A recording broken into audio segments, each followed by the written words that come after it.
داشته باشیم. با کلی انرژی اومدم که یه موزیک خیلی خوب رو براتون بخونم.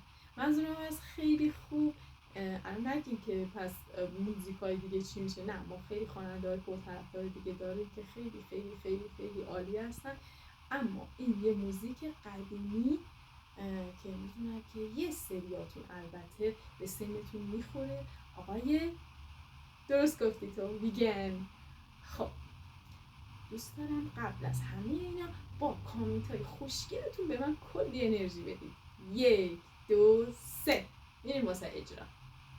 میخوام بخونم ولی دوست دارم نظرتون نسبت به صدای بنده بگید. چقدر خوبه، چقدر ضعیفه. 1 2 3.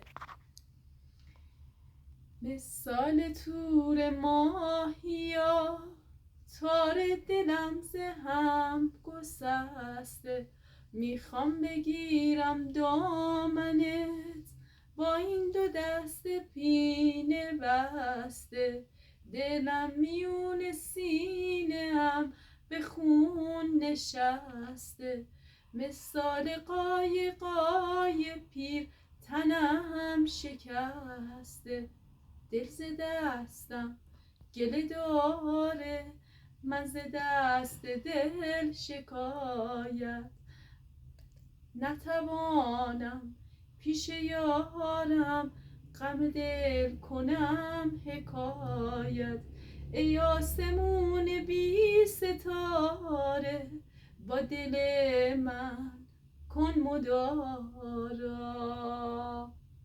ممنون که تا الان صدای منو گوش دادید. ممنون میشم که کامنت یادتون نره و لایک زیبا.